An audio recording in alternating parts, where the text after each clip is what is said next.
I want to put this on record, Abdulkumanov. They asked us to be present as early as 8 a.m. because they want to finish this in time. In any case, we don't know what they want to finish. They asked us to bring 2 representatives because this time they want to be strict in the collation room. They don't want a lot of people there. We obliged. We got upstairs going into the collation center and we saw NPP tax mass up on the corridor getting to the collation center. So we asked, I was talking to my colleague because 2 of us were detailed to go into the collation center. But these people said we should bring in only 2 people. Why is it that they've given NPP access to even get to the collation when they themselves were not there? We didn't say anything. We withdrew from going into the collation room and then went to the car park. They gave us 8 o'clock. It was 10 o'clock. And still, the EC, we could not see even a single staff of EC who would come for us to have the recollation. So we also have to move in because with NPP, anytime they are entering the EC office, they do not use the main gate. There is a small gate that enters straight into the collation room. Door to door is always locked, but always they give access to NPP to use that route. And they also have, is it their clubhouse or whatever, just opposite. I don't know whether that is where they camp their people. So when they are entering, they just look that small gate and then they enter into the collation room. So, having realized they packed themselves up, we also said our people will also move up there so that we all be in the collation room. We got there, and I'm surprised a reporter is saying NPP were not there. It is only NDC tax he saw. It became a tussle of who will enter the collation room. So the fight you saw there was between NDC and NPP to get access into the collation center. That is where the police, having heard there was route at the top, came in and then they made sure that we all leave the premises of the EC to go on the route. So for your reporter to report that it is only NDC because he saw the organizer of NDC means it is only NDC that are there, it's not very fair. And I know I confronted him that this is not the first time he has been doing this to us. He pleaded with me to give him the audience. I obliged. Little did I know this is what he is coming to report. Mr. Kalama, Mr. Kalama, yes, sir. Let's be fair. I just want to get a few things tied, a few loose ends tied. The clash between your supporters and the NPP supporters, where did it happen on the premises of the EC? Where exactly? On the corridor, getting into the collation room. So you had gone past the main gate and entered the building and climbed up. Exactly. So they climbed up. Exactly. So both party supporters climbed the stairs. Exactly. And started fighting in the corridor. That's what you are saying. Exactly. Okay. And you were saying that there were MPP people in there. No, not just NDC people. Yeah, they were even in there before we even arrived. Okay. Before I arrived with my colleague, because we were asked to bring only 2 people. Okay. Into the collation center. And which 2 people were you going to go? So when you got wind that NPP people were there, then you also went with your people. No, we withdrew, and then we also have to ask people because the police were at the. We always use the main gate, so the police didn't allow us for our people to come. So we went in and we told the police. MPP outnumber us in there, so we also need to have our people in there.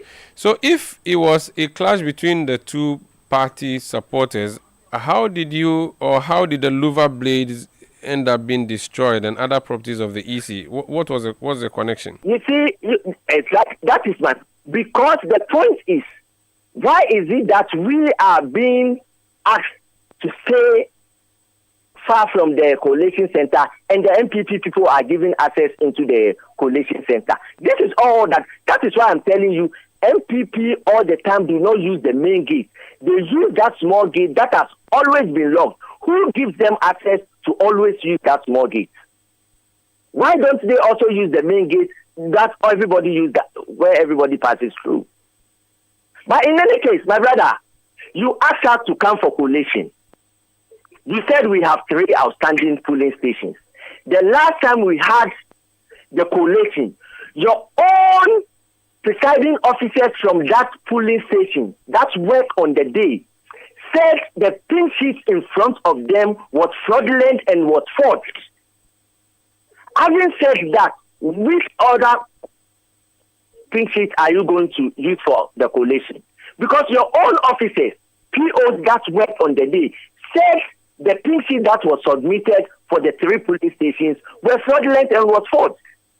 It was everywhere. It was in the media. I know your cameras also captured all those things. So what are we coming to recollate again? In any case, my brother, why should the EC tell us that those 62 outstanding polling stations, they do not have a single pink sheet? So we should use MPP's scanned pink sheets for those to recollate those 62 polling stations. We've always maintained that we will not allow that 62 pink sheets of MPP because we do not do electronic voting in Ghana, let alone do electronic counting for us to use scanned copies to do recollation. Very well. Who will accept this? Okay. Also, the EC issued a statement that there was an invasion, an attack on their corporate head office, and they say that again, those were NDC supporters, that your original organizer, Anthony Nukwen, was the one who led the men. And Charles is saying that when your men left the EC, they were told, the reporters were told that your men headed for the head office of the EC. What can you say about that? Yes, I was with Charles, your reporter, at the regional EC office, because all these 7 recollation all happened at the regional EC office. So we knew there was nothing happening at the corporate office. So I cannot tell you whatever happened at the EC head office. That's at their corporate office. We were with him, no problem. So we all dispersed around the old office. Was the original organizer at the EC office, the old office today? Our regional organizer. Yes, Anthony Nukwen, was he there? I didn't spot him. I didn't spot our regional organizer. Okay. Thank you. Because we were in there with. Because we. No, that'll be all. If you didn't see him, it's fine. Thank you so much. Because the EC mentioned him, that's why I was asking you, and I've not had. We've not established contact with him to ask him. You see where Jane Mensah and the people at the EC have never been fair. Look, today you've issued press statement. At the collection center, we saw your regional director hiding pink sheets because we caught your PO with two different signatures on the same pink sheet. When we were trying to show it to the media, she took it and went and hid it in the full glare of the media. The Mensa didn't issue any press conference on that. We had your own presiding officer take EC's pink sheet, showed it to the whole world, and said this is not the pink sheet he used at his polling station. The Mensa didn't issue a press statement on that.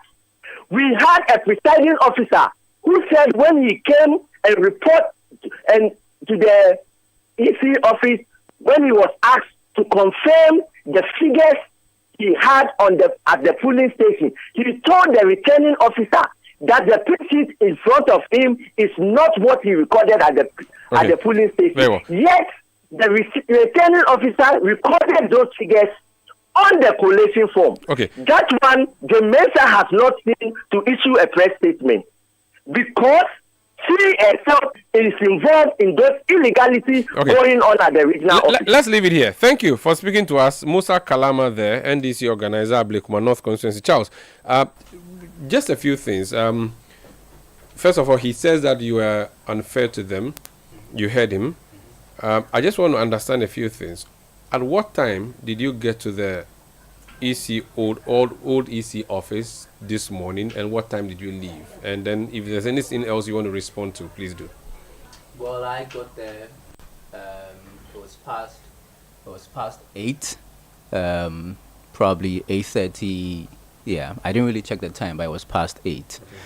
Now, I'm surprised that Kalamu is making these assertions, because he talks about a clash at the corridor just before entering the coalition center. That is where we were seated. And you were not the only journalist, were you? No, I wasn't the only journalist. Do you know which other media houses were represented at the time? There were reporters. I think there was a reporter from Joy.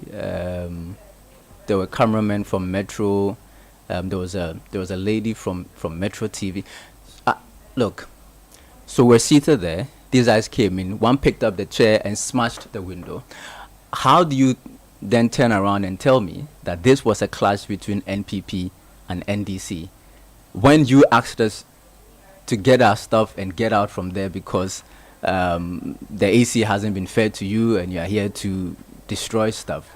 I did not see any clash between any NPP and NDC. So what you saw was one-way attack. It wasn't a give just came in, asked us to leave, and picked up the seat and smashed the window. But did you see this Kalama enter this corridor with them? No, Kalama did not come upstairs. Okay, so he was not even there at the time of the distraction. Yes. Okay, and he said that NPP supporters were there before you entered. I did not. When I got before there, they entered, there were other journalists seated there. Even Paul, my cameraman, had gone ahead of me. He was already seated there.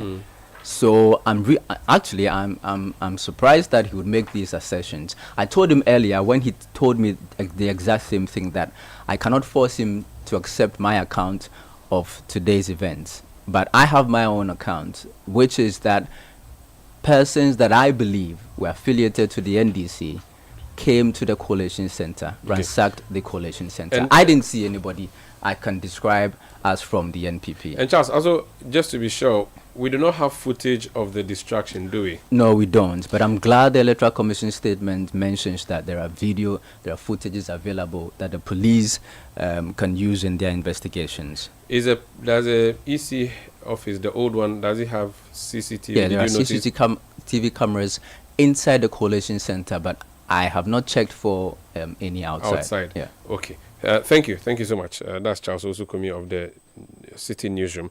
Alhaji Abubakar Brahma, I'm sure it is MPP constituency organizer for Ablekuma North. Mr. Brahma, you're welcome to Eyewitness News.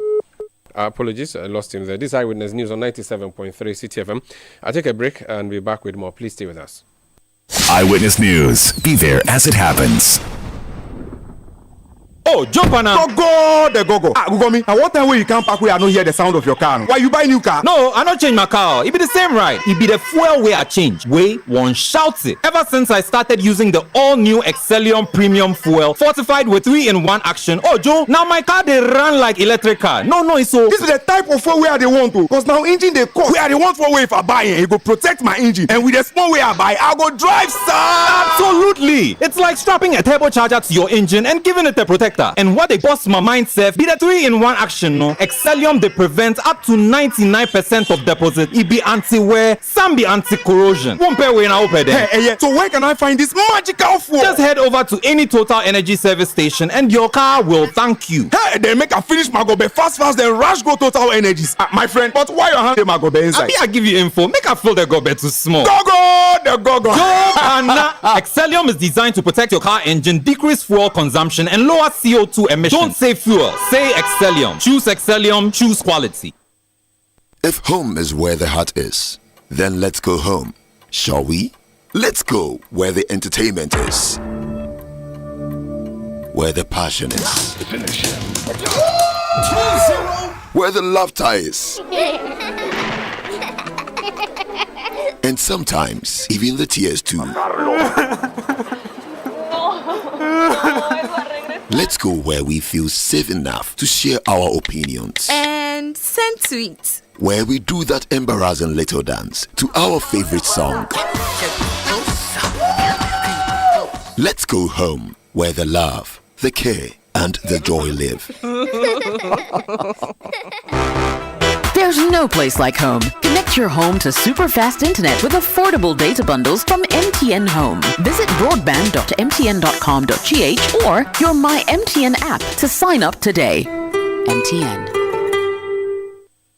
First Sky Group, a wholly owned Ghanaian company made up of First Sky Construction, First Sky Bitumen Processing, First Sky Commodities, Volta Serene Hotel, Western Serene Atlantic Hotel, Serene Insurance, First Sky Energies, and Federal Rural Bank warmly invites you to its 22nd Thanksgiving service on the theme Proclaiming God's Unfailing Love, Romans 8:37. The Thanksgiving service in two parts will be hosted by the founder and executive chairman, Mr. Eric Sedi Kutoche. There will be an all-night service on Friday, 17th January 2025 from 10 p.m. to 5 a.m. at the Trinity Temple Assemblies of God Church, TTAG Community 10, Tema. Ministering in word, Reverend Mark Sessi, National Missions Director, Assemblies of God, Sierra Leone. Reverend Sujit Alex, SAMS North Area Leader, Assemblies of God, UK.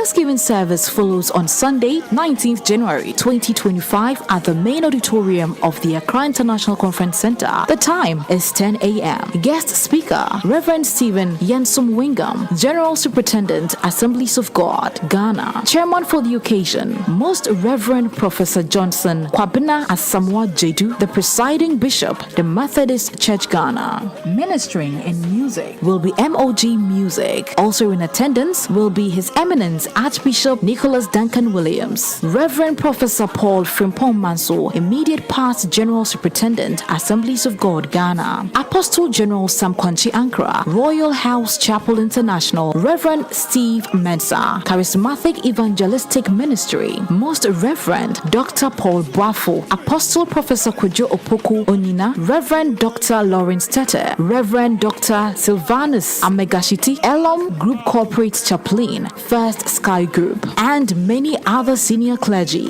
For more details, please call 020-854-3441 or 0248-940-021. First Sky Group 22nd Thanksgiving Service, proclaiming God's unfailing love. Eyewitness News. Be there as it happens.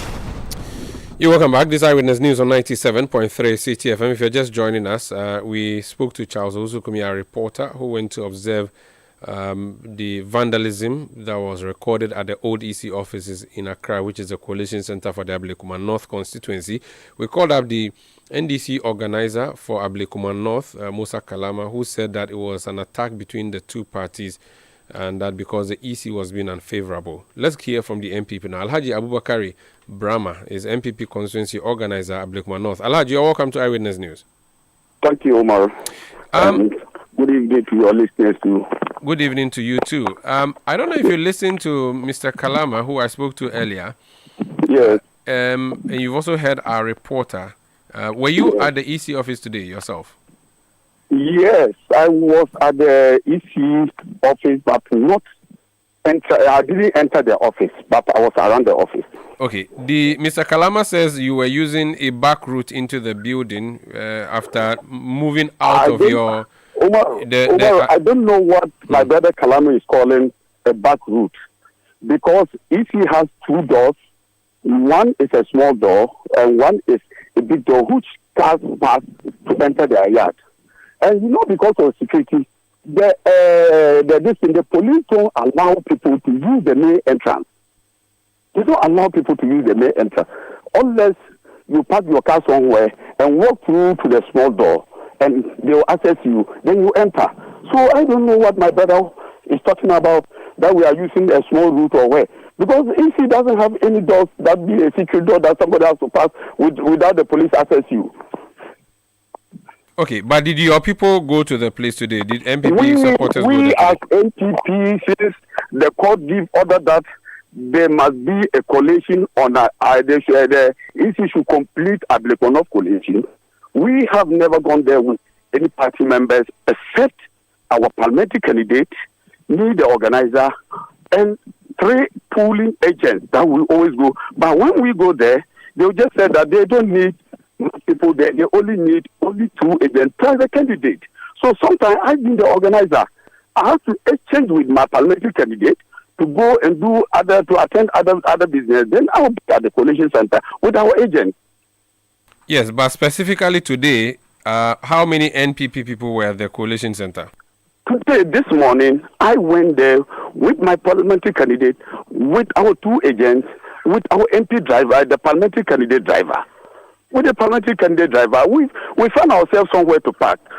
We were parked somewhere waiting for the EC to come, and they'll call us to come in so that the police. But unfortunately, when we even went there and we got to the place, and we were not seeing any police, like when they call us anytime to come for the collation, we met the police people and they'll just check on our tag and everything to allow us to go in. It was not like that today. So I was even saying, then why the Electoral Commission has called us to come for the remaining 3 police station collation? Because if we come here without the police, and we are not safe. So we were there somewhere, we parked somewhere. Then we're hearing noise, then they start vandalizing things, then my PC said, no, let's leave this place and go. So we quickly drive our car and left. So we didn't even enter to the EC premise. We were just at the roadside. We didn't enter the EC premise like my brother Kalamu is saying. So, Kalamu, you are a Muslim. So because of politics, we don't fear God too. Because of politics, we don't fear God too. You brought people to do all these things. Kalamu, you are the same person who destroyed the EC sheet at the coalition center in Electoral North, and that brought us here. You are continuing doing it, and I'm even surprised Ghana law is not working. I'm surprised law is not working, and Kalamu is still walking around, have the mouth to talk and lying. Please, good people of Ghana, you need to judge the behavior of my brother Kalamu. If only an organizer, do you think if I'm also brought people there like as he's talking, would they do that? By now you could have even heard some like chaos. Somebody could have even died there. Because they are no more than MPP. But we decided, we know that if Electoral Commission call it this thing peaceful, and inshallah, Equifre, my candidate, has won this election. And we are not doubting of that. We are not doubting. But if the NDC, as they are going around telling people that we have won election, we have won the election. You won the election at where? If you know you won the election, truly allow the EC to do his work. Why destroy places? Why burning school buildings? Why attacking innocent people? Why burning ties on the street? Why? The people of Electoral has voted and they vote for Equifre. And I know by the end of the coalition, we have done almost 278. It's left with only 3 to go. And I know, inshallah, by the time the Electoral Commission will have their peace of mind to collate the 3, in addition, Equifre has won this election with 414 difference. With 414 difference. And this is to come and tell us how many votes are there won in Electoral, and that is to tell us their difference. Up to date, they can't come out with any figure. The only thing they know is just to distract the process. Please, good people of Ghana should judge. The people of Ghana has voted for John Dramani Mahama. The people of Electoral has voted for Equifre. They are permitting candidates with their executive to stop lying to their people. They should tell their people the truth. That yes, of course, our president has won, but in Electoral, we lost the parliamentary. That's all. So that we have peace. Thank you so much for speaking to us. That's Alhaji Abubakar Brahma. He's MPP constituency organizer for Ablekuma North. This is Eyewitness News on 97.3 City FM. We are coming to you from our studios in Accra, Ghana. My name is Umaru Sanda. I'm here with Enu Safo, who's going to bring us, what other stories do we have? Go ahead. Right, so President John Dramani Mahama has appointed former Bongo Member of Parliament Edward Bauer as the acting Chief Executive Officer of the Ghana National Petroleum Corporation. Okay, so we'll do that one. I want you to talk to me about more election 2020 related matters. I've seen something about NDC in Sawama. Yes. So executives of the National Democratic Congress and the Sawama Dwedri constituency have served the Clerk of Parliament with a petition filed at Koforidua High Court challenging parliamentary elections. Lawyers for the NDC parliamentary candidate Selim Philibert Fume are contesting the Electoral Commission's declaration in favor of Frank Anodompre at Tesano and Accra. Constituency Secretary Noah Agbeko Dumenya stated that the party remains committed to pursuing the case, insisting that their candidate Selim Philibert Fume won the seat. with the issue about Salom's victory that has been denied by the Electoral Commission and then the MPP. The matter is at court now. We have filed a petition, and very soon we shall litigate the issues. There are concerns about pin sheets. Then all of a sudden, somebody is declared a winner. Definitely, there are very grieving concerns. So we are asking for justice to be served. So we are demanding immediate justice for these people. This is what is happening. The temperature in Nsawam is not a very pleasant one. We are calling on the attention of stakeholders, national leaders, national security, interior ministers to come to Nsawam because it is not looking good. If we pass every corner, the kind of agitations that are being brewed, if care is not taken, we may not be able to withstand it. So we are begging for an immediate intervention before it gets out of hand. He also called on the Inspector General of Police to call on his men to promptly investigate the shooting incident which occurred during the 2024 general elections. There is a growing, very unpleasant temperature among the youth and the general citizenry of Nsawam Edwejiri, following the delay by the police and the IGP in prosecuting the matter involving the shooting of a youth. So the youth are demanding justice for the victim. They are asking on the IGP, the police, because the matter has been put before them and it's getting nearly to 2 months and we don't know what is happening. So we are calling on the IGP and the police to let us know what is happening because the man who has committed the crime is working a free man. And Nsawam Adredri Constituency Secretary Noah Agbeko Dumenya. The New Patriotic Party in the Ahafo Southwest constituency has reaffirmed its commitment to protecting the parliamentary seat held by their candidate, Elvis Osei-Mensah. This follows a legal challenge filed by the National Democratic Congress at a high court in Kumasi, contesting the election results after the Electoral Commission conducted a recollation due to disputes. The NDC in the Ashanti region has challenged the parliamentary results in Ahafo Southwest, Obuasi East and Ahafo North constituencies. However, the NPP has questioned the NDC's claims of election rigging and called for evidence to support the allegations. The NPP's Deputy Secretary in the Ahafo Southwest constituency, Eric Ora Ajekum, spoke on behalf of the party. It is sad to note that in all the claims by our opponents that the election has been rigged in our favor, they have still not been able to mention the figures that they won the election with. Just recently, precisely on Monday, the 13th of January 2025, they marched to the Electoral Commission Secretariat by way of demonstration against the declaration of Honorable Elvis Osei-Mensah as the winner. But to everybody's surprise, they could not quote any figure whatsoever to buttress their claim. We challenge the NDC to come out with their pin sheets or their own collated figures. That shows clearly that they won the election and not just speak in vacuum.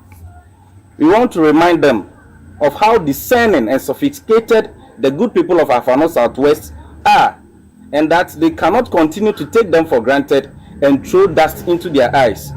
Ladies and gentlemen of the media, for the first time in the history of Ahafo Southwest, the NPP lost the presidential election to the NDC by some 489 votes difference, and we have accepted it without resorting to violence.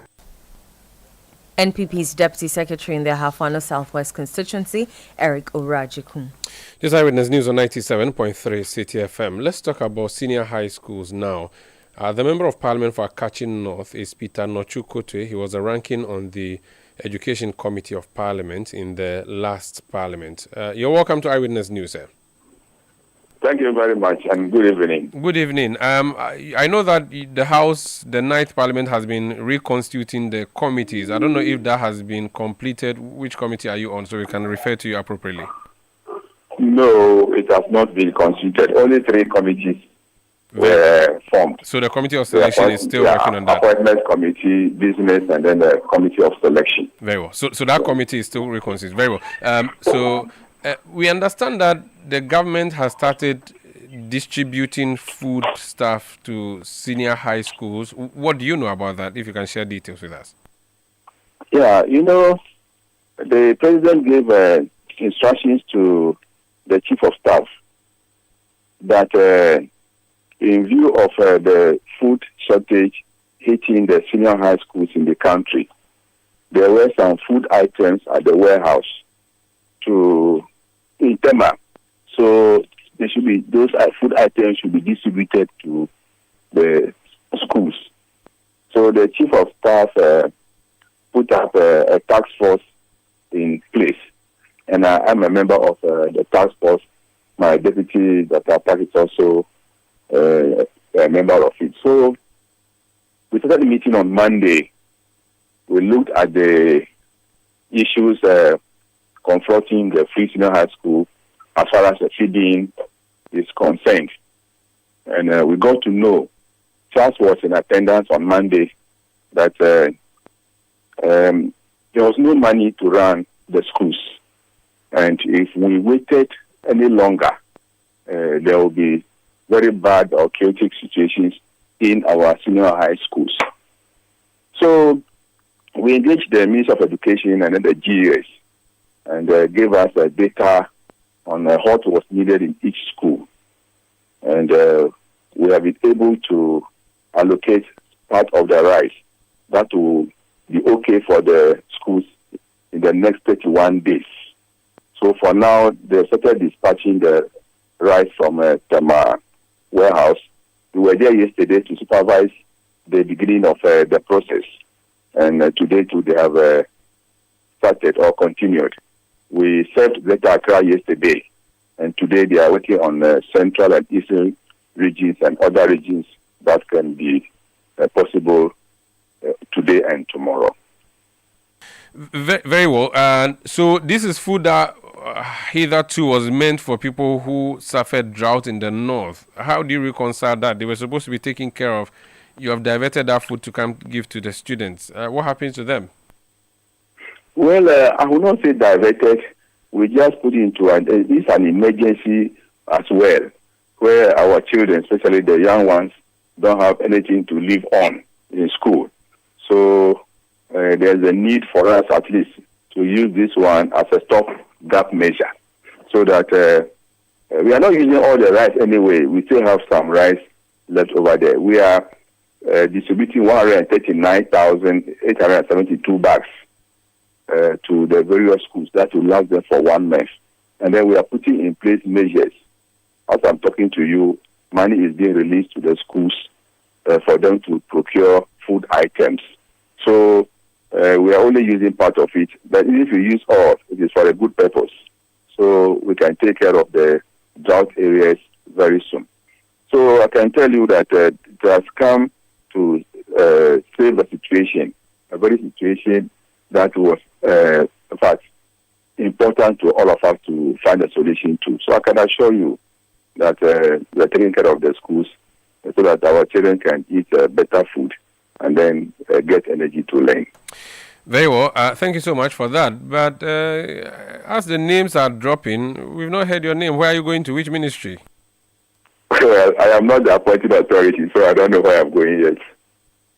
Very well. Thank you so much for speaking to us, and wish you all the best. Thank you, too. That's the Member of Parliament for Akachi North, Peter Nochuko, is speaking to us about the government's release of food items to senior high schools. And what else do we have? So the government has deployed a joint police and military team to Nkwanta and the Oti region to restore order after violent clashes linked to a chieftaincy dispute. The conflict, which began on Wednesday and extended into Thursday night, has resulted in 3 deaths and multiple injuries. Residents remain fearful as sporadic gunfire continues. Government spokesperson Felix Kwachiofosu confirmed that security forces were deployed last night, with reinforcements arriving today to maintain peace and enforce law and order. The slots for the 2025 Heritage Caravan has sold out in just 1 week after its launch. Set to run from March 2nd to 9th, this year's event promises an unforgettable experience filled with cultural immersion and breathtaking exploration. The caravan will visit 14 regions, offering a deep dive into Ghana's history, culture, and natural beauty.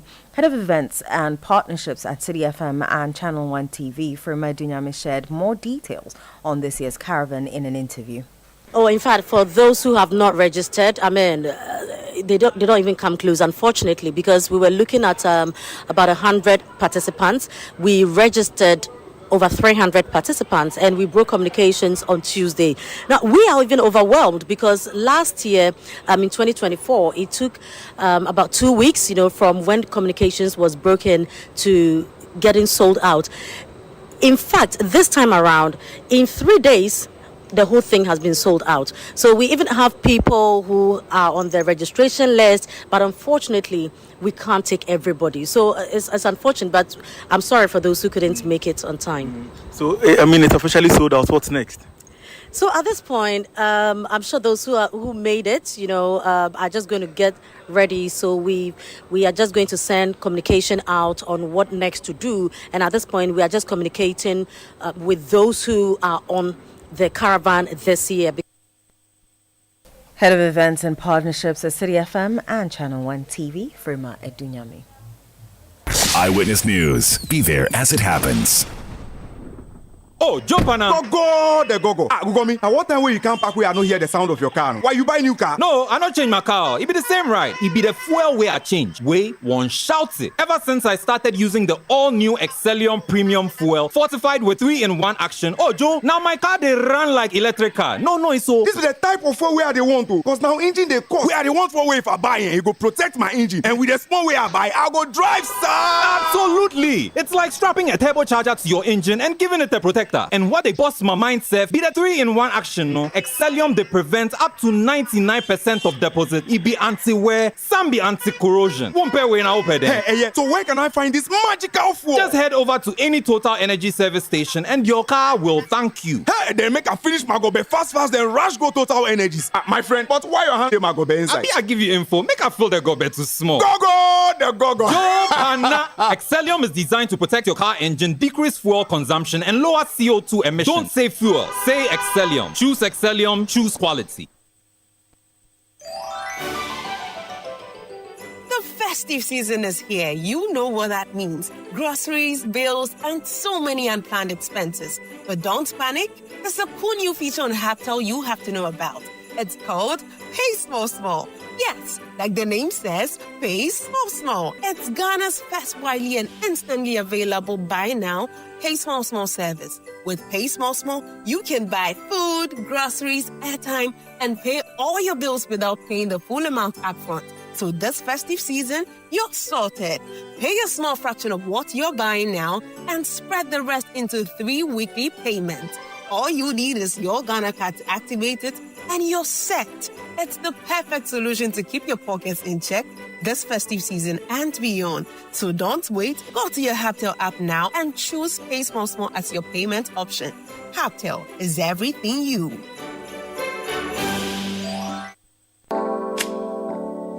It's time to reset yourself and everything else around you for success in the new year. Tune in to the Effective Living Series 2025 this January on Channel 1 TV and 97.3 City FM. Start your year with insightful discussions and expert tips on personal growth, health, success, and more. From the 6th of January, join Apioko and Caleb Kuda engage our guests with various expertise on the Effective Living Series for a comprehensive guide to resetting your life in 2025. Week 1 kicks off with Personal Reset. Week 2 focuses on resetting your personal economy. Week 3 is all about resetting your health. Week 4, resetting business, calibrate, remodel, and rebuild.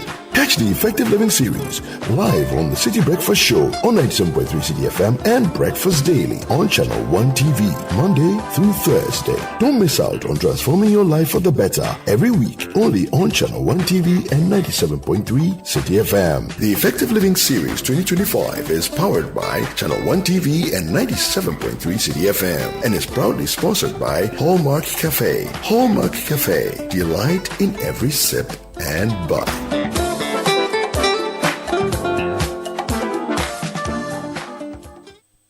Eyewitness News. Be there as it happens. Get the details. Every significant financial transaction, every market movement, and all the policies that affect your business. City Business News. Be informed. Time now for City Business News on Eyewitness News. I am Inosofa. Let's settle for the details. Economist and Professor of Finance at the University of Ghana, Godfred Bokpin, is urging the government to establish a robust payment plan with its bilateral and multilateral partners to address outstanding debts. This comes in the wake of a letter from U.S. Senator James E. Risch to the U.S. Treasury Secretary, pushing for pressure on the International Monetary Fund to ensure Ghana settles its debt owed some American companies. While Professor Bokpin acknowledges the senator's concerns, he believes the demand holds limited weight as the IMF operates under clear guidelines with its member countries. To a large extent, this report making rounds is mute. But the other thing to look at is that even without they triggering this process, reputational-wise, I think it's not good for the country. We have to work hard to make sure that we normalize relations with our business partners, and then we honor our obligations as and when they fall due. These specific debts that are mentioned in this particular write-up, I want to believe that they are not captured in the universe of eligible debt to be restructured under the IMF-supported program. But there are lessons to be learned from this, in the sense that we need to understand that every country first will look at their interests, and that should encourage us as a country in how we negotiate some of these agreements with these foreign companies, because some of them, the outsized profits makes it very onerous honoring some of these contracts. The interesting thing to also note is that these contracts were equally signed with facilitators being Ghanaians. That was economist and professor of finance at the University of Ghana, Godfred Bokpin. Director of the Institute of Statistical, Social and Economic Research at the University of Ghana, Professor Peter Quartey, is calling for strict adherence to a long-term vision to drive Ghana's economic development. According to him, Ghana's progress has been hindered as successive governments have failed to maintain consistent development strategies. Professor Peter Quartey made these remarks at the 10th anniversary of Synergy Global Holdings. I recall when we did a 7-year plan under ex-President Kufuor, then the new government came and they shredded it. Then the government also then had a 40-year plan, another, which I was also part. Another government came, they shredded it. Today we have another one. I don't know whether we will learn from our mistakes. I hope this one will not be shredded. But it tells us why we are where we are. But we have no long-term vision. As for strategies, I agree with you. Medium-term strategies, yes, we have them. Then we have the short-term one, that is the budget statement. It's an annual implementation of our medium-term. But we need a long-term vision. We have the brains, but we don't have a plan to take us to where we are. We have all the solutions, but our strategies have lacked political will. A lot of the thing requires political will. Professor Peter Quartey is director of the Institute of Statistical, Social and Economic Research at the University of Ghana. Away from that, Absa Bank has demonstrated its commitment to the local trading community by donating 150,000 Ghana cedis to support traders at the Kantamanta market affected by the devastating fire on January 2. The donation comprised 100,000 Ghana cedis in cash and 50,000 Ghana cedis worth of roofing sheets to aid in rebuilding efforts. The Director of SME Agency Banking and Partnerships at Absa Bank, Audrey Abaka, speaking to the media, highlighted the bank's commitment to supporting traders through innovative financial solutions. As a bank that cares, a bank that seeks to empower Africa's tomorrow together with partners to ensure that especially the SME sector is significantly growing, knowing very well that this is a sector that supports the growth of the entire economy. We couldn't sit down but to come and meet the executives of the second-hand used clothing association to make some donation and also present to them specially designed package that we have for especially the wholesalers who import the used clothing and then distribute it to majority of these cash traders to sell to make their livelihood. So we came today to donate 115,000 Ghana cedis. Out of that amount, we gave roofing sheets worth 50,000 Ghana cedis and a cash donation of 100,000 Ghana cedis. Beyond that, we have a special impact-driven loans that we offer to women entrepreneurs, youth entrepreneurs up to 35 years, fintechs, and then microfinance institutions. We offered that package to especially the women and the youth in the market. Director of SME, Agency Banking and Partnerships at Absa Bank, Audrey Abaka. The president of the Ghana Union of Traders Association, Joseph Obeng, expressed gratitude for the bank's swift intervention. We are very happy. Absa Bank has placed itself. We listened to the response that we gave. Absa and the Fadanfo. And they are actually proving, even with the kind of support that they give to the informal sector, the kind of loans that they give, very soft loans without any collateral and all that, have helped us. And true to their character, they've also come again to support us when we have a problem, when we have the need.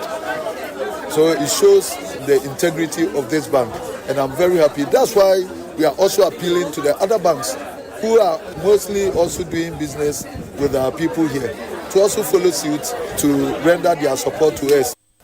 You heard President of the Ghana Union of Traders Association, Joseph Obeng.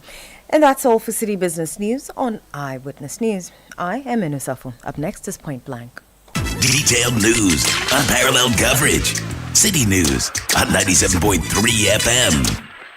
If home is where the heart is, then let's go home, shall we? Let's go where the entertainment is, where the passion is, where the laughter is, and sometimes even the tears too. Let's go where we feel safe enough to share our opinions. And send tweets. Where we do that embarrassing little dance to our favorite song. Let's go home where the love, the care, and the joy live.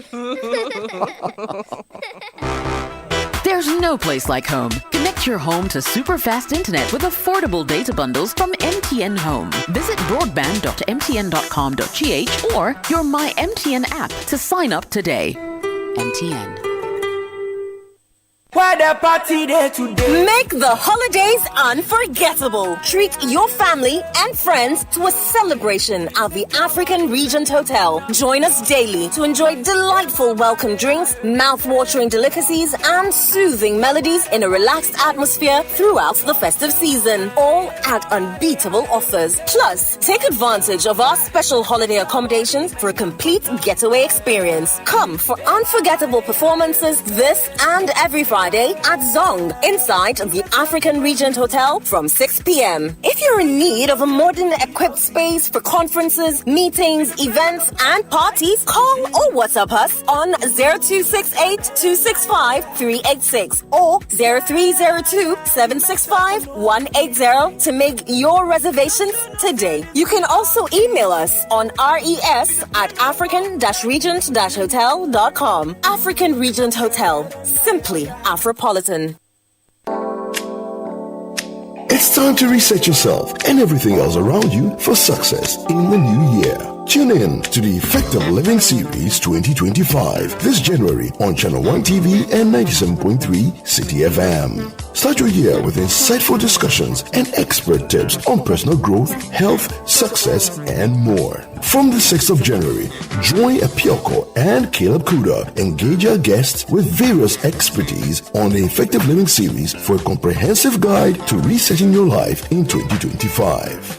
Week 1 kicks off with Personal Reset. Week 2 focuses on resetting your personal economy. Week 3 is all about resetting your health. Week 4, resetting business, calibrate, remodel, and rebuild. Catch the Effective Living Series live on the City Breakfast Show on 97.3 City FM and Breakfast Daily on Channel 1 TV, Monday through Thursday. Don't miss out on transforming your life for the better every week.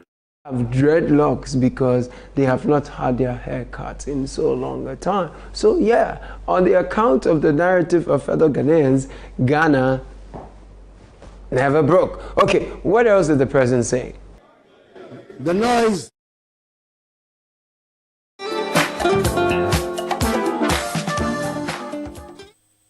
Eyewitness News. Be there as it happens.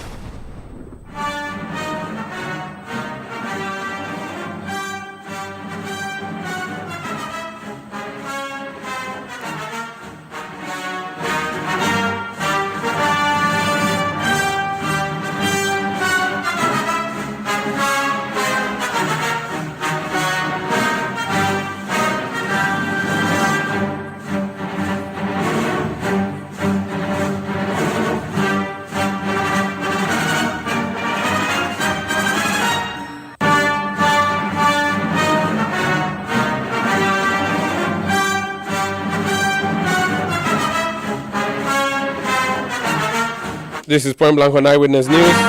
My name is Umaru Sanda Amado. Tonight on Point Blank, President John Dramani Mahama has been busy forming his government. He has named ministers. He is also naming CEOs. We have a list of CEOs that have been named. And in a bit, I'll be bringing in Fred Jabano to tell us who has been appointed to go where. But one of the controversial, or the most controversial one, is the president's appointment to the National Lottery Authority. The letter, green letter, says His Excellency John Dramani Mahama, President of the Republic of Ghana, has, in accordance with Article 1951 of the Constitution and Section 45(1) of the Ghana Lotto Act 2006 Act 722, appointed you as the acting chief executive officer of the National Lottery Authority pending receipt of the constitutionally required advice of the board of the authority given in consultation with the Public Services Commission. Your appointment takes effect from 15th January 2025. I take this opportunity to congratulate you formally on your appointment. This is signed by Callistus Mahama, Doctor, Secretary to the President. Now, the interesting thing about this letter and why it has become controversial is who it has been addressed to. The address is to Mohammed Abdul Salam Tamale. Now, Mohammed Abdul Salam is former Northern Regional Secretary of the National Democratic Congress. This letter and the appointment has become a subject of controversy over the past 48 hours. Now, the issue is that he's a Muslim and he's been appointed to head an NLA, the National Lottery Authority. Let me speak to him and ask him if he's seen this controversy and what he makes of it. Mohammed Abdul Salam, you're welcome to Eyewitness News Point Blank segment. Thank you. Good evening, and thank you for having me. Thank you for joining us. Can you confirm that by a letter dated 15 January 2025, John Dramani Mahama, the president, through his secretary, Callistus Mahama, appointed you as CEO of the National Lottery Authority? Well, not only can I confirm, but I can also tell you that today, Friday, I was at the offices of the National Lotteries Authority to formally resume office as the Director General of the National Lottery Authority. Did you lobby for it, or it was just given to you?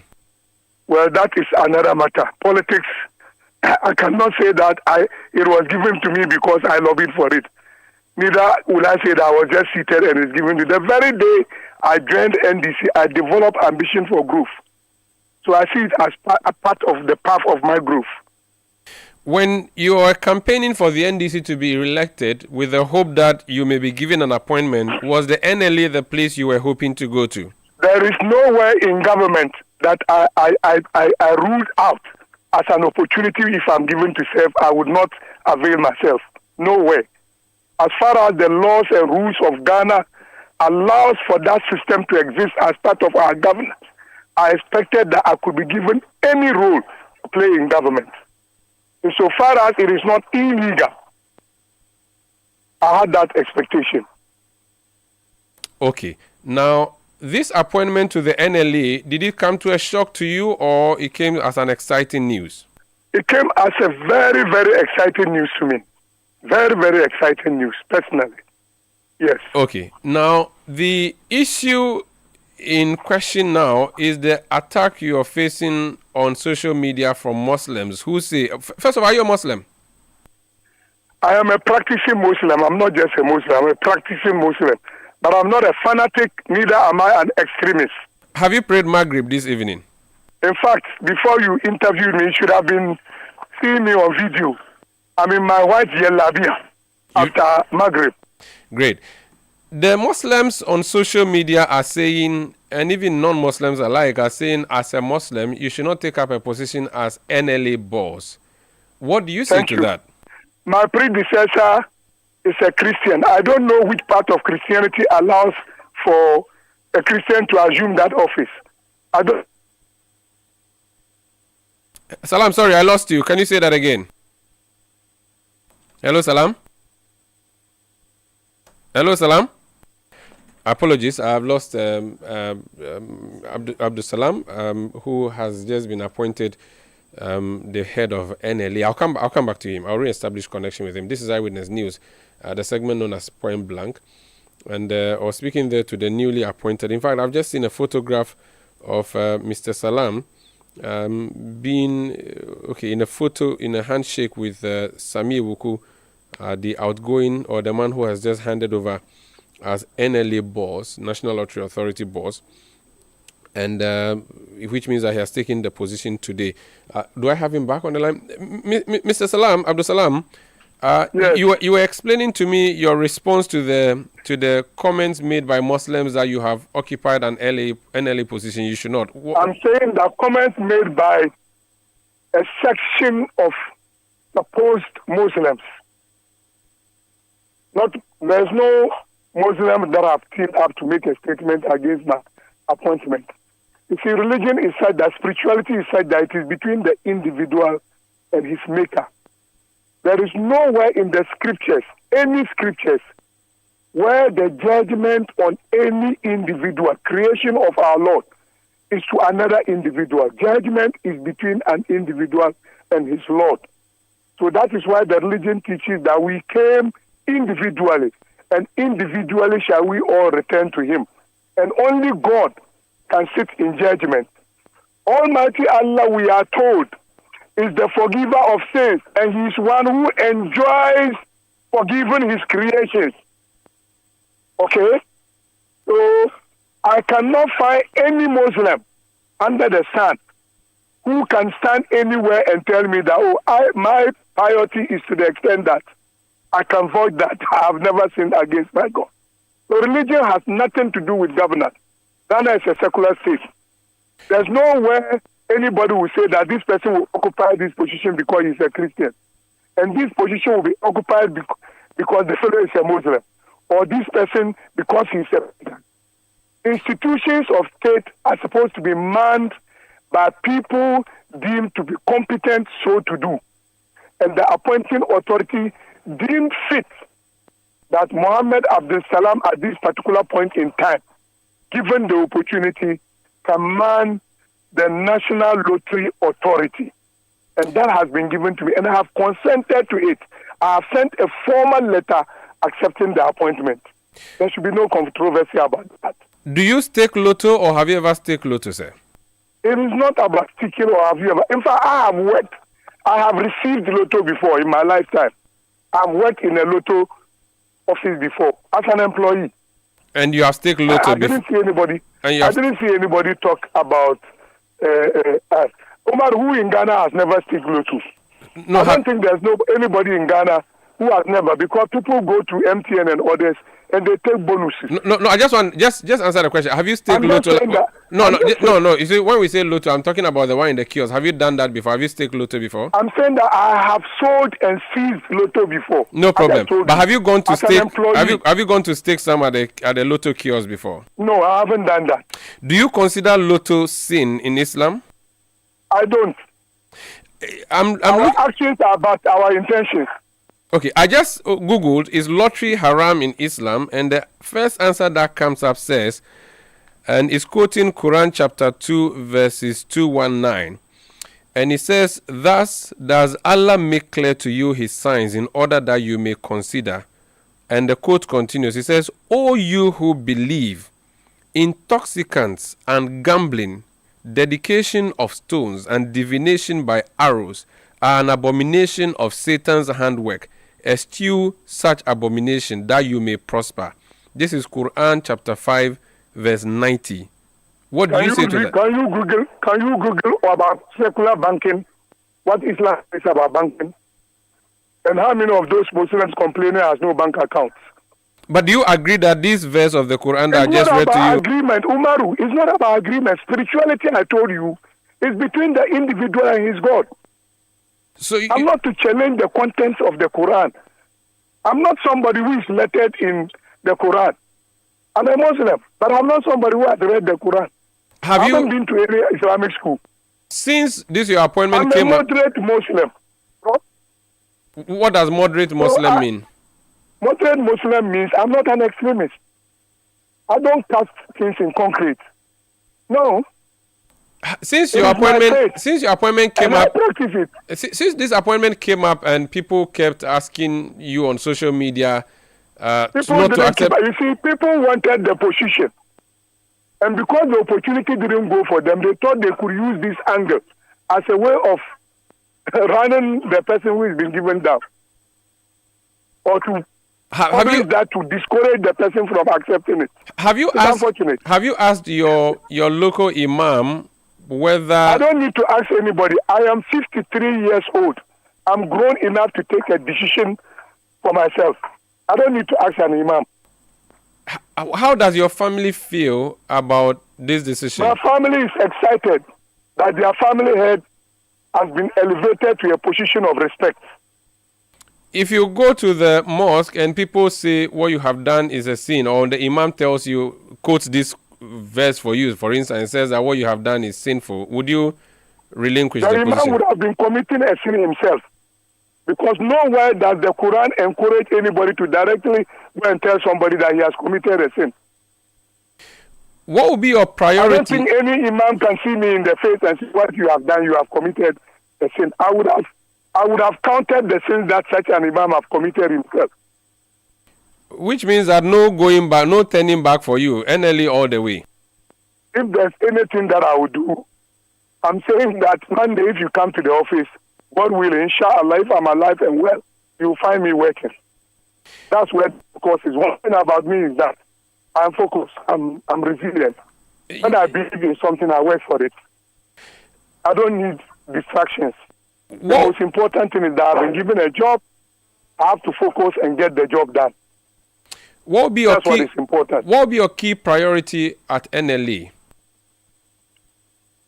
Well, I have just taken over the office.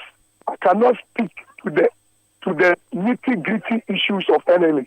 I'm yet to study the handing over notes, and then I can form a strategy around it to look at a vision for the future.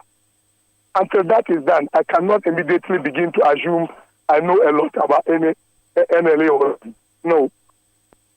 So for now, you are now going to strategize. Are you going to, when you met Sami Oku today, where he handed over to you, did he explain to you what the key issues are and what you should be dealing with?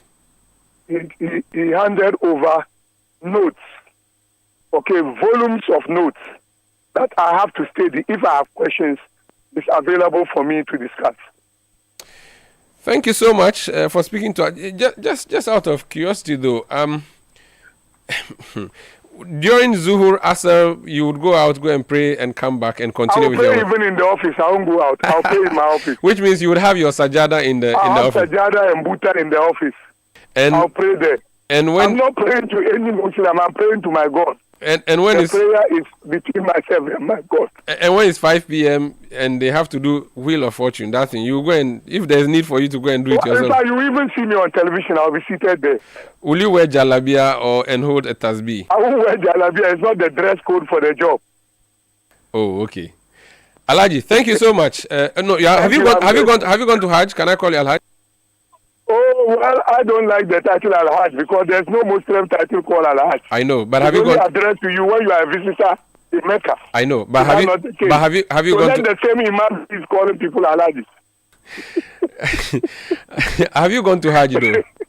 Yeah, I've been to Umrah, but I haven't done Hajj yet. So you're a mini Alhaj. I've been. Yeah. Thank you so much for speaking to if us. I have my visa for the next Umrah during the fasting period, I'll go to Umrah. Okay, in fact, I was going to dispatch you, but I just remembered something. When Dr. Mahmoud Bawumia went to the church and knelt down, and anointing oil was poured on him, I think, I'm not sure that's what it was, but or when he went to Philadelphia's church and he used a shawl to cover him, lots of NDC people took that video and put it up on social media and said, in fact, when Dr. Bawumia went to all-night service, went to crossover night and all of those things, a lot of NDC Muslims were on social media saying he's a kafir. Do you not think you also deserve that title now based on everything that has been said against Dr. Bawumia? Look, it is a democracy. Let people hold their opinions. I am focused on my work. Do you I'm think? not worried about anybody's opinion. Do you think what I'm Dr. not dragging anybody. Do you think what I'm Dr. not dragging Bawumia? anybody. Do you think what Dr. Bawumia did Islamically I'm not was wrong? interested in what Dr. Bawumia did. Whatever he did to get power, he lost miserably. And so that belongs to history. I'm not interested in that. Alhaji, assalamu alaikum wa rahmatullahi ta'ala wa barakatuh. Salam wa rahmatullahi ta'ala wa barakatuh. That's Alhaji Mohammed Abdul Salam. He is former Northern Regional Secretary of the NDC who has been appointed to head the National Lottery Authority. And lots of NDC members, even Muslim NDC members and other members on social media have been castigating him about this appointment. But he said he's already taken over. He took over the position on Friday, on Jum'ah Day. I should have asked him if he went to pray Jum'ah today. So that's it. Fred, let's talk about other CEOs that have been appointed. Yeah, so we have Edward Bawa. Edward Bawa is going to the Ghana National Petroleum Corporation, GNPC. He is a former MP for Bungo. He served on the Energy Committee for the 2 terms he served in Parliament. At a point, he was a spokesperson for the Energy Ministry. And today, there's a letter from the presidency indicating that Mr. Edward Bawa has been appointed as acting CEO of GNPC. Okay. The next person is Sami Jemfi. Sami Jemfi is headed to the Precious Minerals Marketing Company, PMMC. He is a lawyer. He is the current communications officer of the NDC. If you want to look at his professional background, the thing he's done which is related to minerals or gold in any way, any form of minerals, comes to his job as a spokesperson for Eston Cubic. You recall some years ago when the issue of the license of Eston Cubic became a question, an issue for discussion. He was a representative for that particular company and spoke on behalf of that particular company. Sami Jemfi is also a lawyer. He has been appointed as acting head of the PMMC. Next. And then we have Godwin Eduji Tamaklo. Godwin Eduji Tamaklo has been sent to the National Petroleum Authority. Godwin Eduji Tamaklo is a lawyer, current director of legal for the NDC. He works with Ayene and Partners, and he also has a bit of studied a bit of oil and gas. He has an MSc in oil and gas. So that's for Eduji Tamaklo. There's another name, Yaya Koku Deku. Yaya is going to the National Identification Authority, NIA. He is currently the Deputy Director of IT and Elections of the NDC. Yaya has worked with the NIA before. He spent about 8 years at the NIA in 2009 till 2017. Upon his exit, before his exit, he was the acting head of technology and biometrics. He was laid off in 2017 when the MPP took over the reins of power. So he is now going to act as the head of the National Identification Authority. Okay. And now there's Victoria Emefa Hardcastle. She's going to the Petroleum Commission. She's acting head of the Petroleum Commission.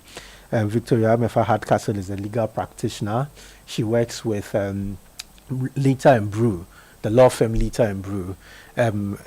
Victoria Emefa Hardcastle played some major role for the NDC during the campaigning of the 2024 elections. She, alongside people like Marietta Brewer-Pong, led a group of women to campaign within some regions of the country. They went to Ashanti region, they went to the Eastern region, and went to parts of Greater Accra. So that's her profile when it comes to the NDC. In terms of professional profile, she's a lawyer who works with Lita and Brew. So how many do we have there? You can just count them. So far, we have six people who have been named to various agencies. Quickly, just repeat the names and their Victoria Hardcastle. She's going acting CEO, Petroleum Commission. Okay. Edward Bawa, acting CEO, Ghana National Petroleum Corporation, GNPC. Mohammed Abdul Salam, acting Director General, National Lottery Authority. Sami Jemfi, acting Managing Director, Precious Minerals Marketing Company, PMMC. Godwin Tamaklo, National Petroleum Authority, acting head, NPA, and Yaira Koku, acting head of the National Identification Authority. Thank you so much, Fred Tetejabano, helping us get a full list of nominees to various parastatals by the president. Let me, before conclude, speak to Anthony Nukwenu. He's the Greater Accra Regional Organizer of the NDC. You're welcome to Eyewitness News, sir. Thank you for having me. Samuel Tete, Deputy EC Chairperson, issued a statement about 2 hours ago and said that you led party members to come and verbally assault EC officers, leading to staff at the Electoral Commission headquarters today running away. And so the EC has been shut down. No work is happening. How do you respond? In the first place, I only have responded to mad people. No, you can't say that. But for the family name I have, for him to issue a statement without any proof, that's why I've taken the trouble to speak to you. You see, in this country, we all own it too. Samuel Tete just wake up, issue a statement citing me as hiding tax. Where is the verification of his facts? He said there are videos. I have called him. His phone is off. I have called Boss Mama Sari to tell him in 48 hours they should withdraw that statement on him. I never led any group of people to assault or vandalize. Their irresponsibility that is causing this country mayhem, where some of us are trying hard to prevail on people who are impatient to attack. They should not use some of us as a chopping board site in the public. I want to make it clear to them, no police can arrest me in this country. No police can arrest you because you are No police can arrest me. That statement is a joke of the century. Police will arrest and prosecute me for this crime. I'm waiting for that police order. What kind of joke is this? Were you around the Electoral Commission headquarters today? What were they doing in the Electoral Commission office? They were doing collation. If you are having a challenge with outstanding results, and you fail to deal with the party structures, and you go behind all of us, go and call agents that we appointed that their job has come to an end to come for recollation. How would that agent manage that information? Would that agent be telling people that they've invited us to the Electoral Commission and be inviting people to join him or her? We are a party. We have leadership from national to region. The issue at stake at Ablekumanov is not just a mere issue for anybody to just be toiling with the life of the people. Okay. You wake up and you just call a PC with agents. You will not inform the party hierarchy. But when they get there, the MPP National Director of Election and Research, Nimakum, and the PC and other regional executives, they will be there. Mr. Nukwenu, let's not recount what happened. I spoke to your constituency organizer earlier. I just want to ask you a direct question. Were you at the EC headquarters today? I went there to de-escalate the people who went there. But the EC says you led. Hold on a second. The EC said you came there in the company of NDC people on motorbikes and 2 uniformed military men whose names they cannot state. That's why I said I wouldn't respond to mad people. But because of the respect I have for you and for my family. Thank you. Thank you. Let's leave it here. Thank you. That's Anthony Nukwenu. He's Greater Accra Regional Organizer of the National Democratic Congress. This is how we end tonight's edition of Eyewitness News. which came to you from our studios in Accra. I did this with Eno Safo. My name is Umaru Sanda. Production tonight, Beverly London, Sami Wiafe, Kwabna Wilson, Manuel Ayama. Technical support from Desmond Nyako. New media support from Emmanuel Owusu and the new media team. There will be the big issue tomorrow at 9 a.m. With Selom Kojo Adono on Channel 1 TV and CTFM. There's also Channel 1 Newsroom at 8 p.m. tonight with Charles Osukumi on Channel 1 Television. Up next, Benjamin Nketia is hovering in the... Benjamin, take a seat. Let me ask you, what are we talking about tonight? That's Sports Panorama, the most listened to sports show on radio in the Western Hemisphere. My listeners will get upset if you have taken 2 minutes of our time already. I'm telling them that you are coming up next. There's a lot to discuss in the sports world. I mean, we still don't have a sports minister, and the speculations are all over the challenge. Too much speculation. Wait, your thought will come next. You know, the thing is thought. Right now, we've done small thought on CEO, small thought on... I know. Looks like that. Your thought will be like the fifth cap or something. We'll discuss Otoado too, because he thinks that he's gone under the radar. But for the first time in my life as a sports journalist, I have heard that a head coach is